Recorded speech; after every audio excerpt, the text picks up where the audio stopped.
Next, soal apa yang biasa terjadi, modus kalau bicara kasus pidana, kita dengarkan yang berikut ini. Kalau kita bicara kasus pidana, apa jalurnya jika ada seorang pengacara ingin memenangkan kasus? Oke, kita bicara misalkan sebagai pelapor. Tujuan utama dari pelapor itu adalah lawan kita gimana caranya biar dia jadi tersangka dan dia bisa masuk penjara. Awalnya semua ini dari penyidik.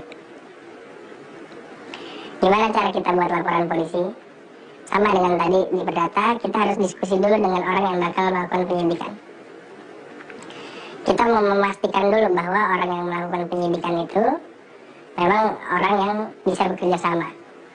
Caranya gimana? Kita juga pastikan ke atasan dia bahwa atasan dia nanti akan menunjuk penyidik-penyidik yang memang sudah ya ada di pegangan dia sehingga mau bekerja sama dengan kita. Itu diberikannya juga seperti tadi di pengadilan, diberikannya langsung di awal atau bertahap untuk memastikan setiap tahapan memang semuanya menguntungkan klien? Ya, untuk pertama kali masuk pasti kita kasih dulu di awal. Namun dalam perkembangan selama penyidikan, untuk penyidiknya ya juga kita kasih operasional lah. Karena kan ya bahasa kita ya, karena mereka itu kan sudah melakukan satu kerjaan buat kita. Ya untuk timbal baliknya kita kasih lah semacam uang penghargaan lah. Jadi kalau yang uang penghargaan itu sifatnya berkelanjutan. Setiap kali ada kegiatan penyidikan, pasti kita support.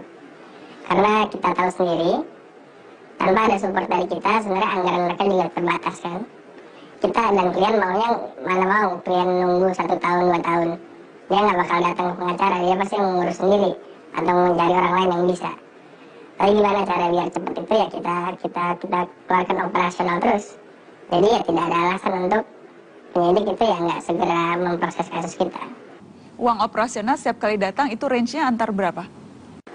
Ya tadi lagi lah tergantung klien, tapi ya dari range-nya ini kalau ini jutaan. Dan ya sekali pemeriksaan itu sekitar 5-10 itu ya itu yang udah lumayan mahal lah. Karena kan ya ini karena tadi berkelanjutan bukan hanya sekali. Setiap kali pemeriksaan kita pasti support. Setiap kali pemeriksaan ada support, range-nya 5-10 juta. Betul. Itu untuk langsung ke penyidik yang menangani kasusnya? Ya, betul. Kalau untuk atasannya dan atasannya lagi, biasanya berapa level ke atas itu? Yang pasti atasannya langsung. Lalu kan dia punya satu direktorat. Dan ya kalau bisa sampai paling atas. Tapi ya kalau mau aman-aman aja sih di direktorat aja sudah cukup. Selama proses penyidikan di kepolisian, uang servis istilahnya menurut pengakuan tadi 5-10 juta bukan hanya untuk penyidik tetapi juga untuk 2 atasan level di atasnya, dan bahkan kemudian ketika masuk ke tahap penuntutan terkadang surat dakwaan pun yang membuat adalah sang pengacara. Inisiatif suap itu biasanya muncul dari mana, Bu Elsa? Semuanya bisa ya, dari hakimnya juga bisa, dari panitera juga, dari lawyernya juga bisa ya.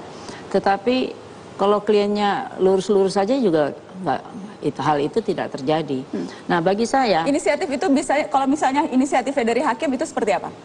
Kalau misalnya posisi kita kuat, biasanya mereka meminta. Mereka yang meminta? Bukan pengacara yang menawarkan? Kalau kita kuat untuk apa? Biasanya kan orang... Untuk jaminan supaya menang? Nggak perlu. Saya adalah lawyer yang paling banyak melapor. Bisa tanya dengan Pak Ansori, surat-surat saya bertumpuk di sana. Melapor ke KY, ke Komisi hakim Yudisial. Pengawas. Apa yang Anda laporkan? Saya laporkan ini, tapi susah. Semua apa yang Anda laporkan, Bu Elsa? Iya, kejadian kasus itu, semua kronologis.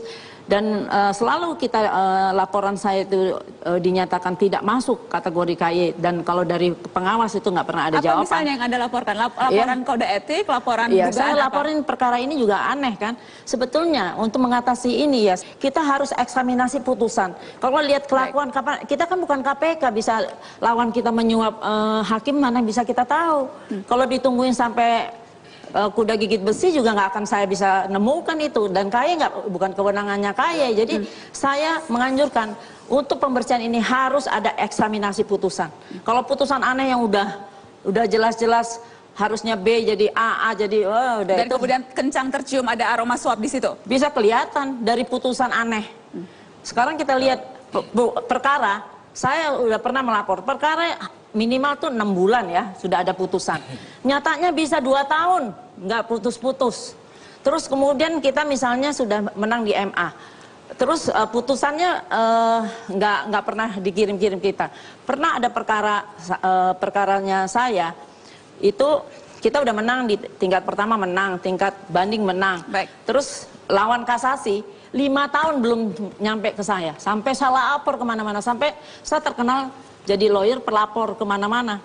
Tapi tetap jawabannya pernah berkas juga hilang di pengadilan. Pengadilan Negeri Jakarta Pusat.